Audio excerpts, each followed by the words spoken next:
Good Thursday morning to you and happy Friday Eve. I'm meteorologist Jared Silverman, and we're going to give you this tropical update on this Thursday morning. Kind of no news is good news for the Gulf. We got a couple of weak little waves out there right now. The one in particular is the wave that we've been looking at over the past couple of days, and it's been highlighted red with a high chance from the NHC. Now they bumped it all the way up to an 80% chance, and you can see this is the area where it's supposed to form as it makes its way towards the Leeward Islands and eventually the Caribbean. But what about where it's probably going to move? Now again, the early prognosticators, the models right now, are showing that it looks like it might be a fish storm and it might take on the path, the trajectory of the typical September tropical formation, which is what you're seeing here, the area in purple. That's the most likely. Of course, it's not an invest yet, so we can't really put the spaghetti models to it, but what we do know is the ocean heat content. There is some really hot water out there. Anything that you see in purple off the coast of Florida, right around Cuba,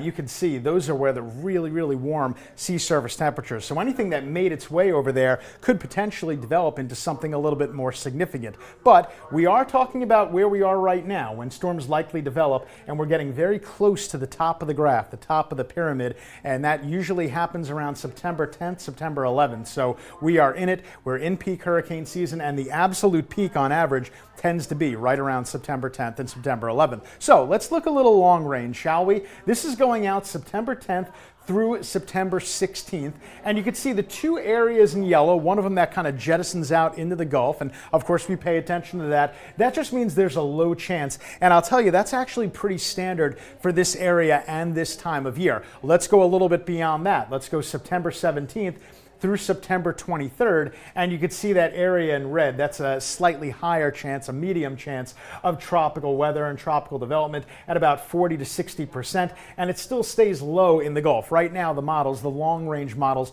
don't really show anything forming or developing in the Gulf. So again, that's why I said earlier that no news is good news. What about the tropical storm names? Well, that red one is probably going to be the G storm. That's going to be Gabrielle, followed by Umberto, Imelda, if I'm saying that right, followed by Jerry. Hopefully we can just pump our brakes on this season altogether as we get closer and closer to the finish line of the 2025 season.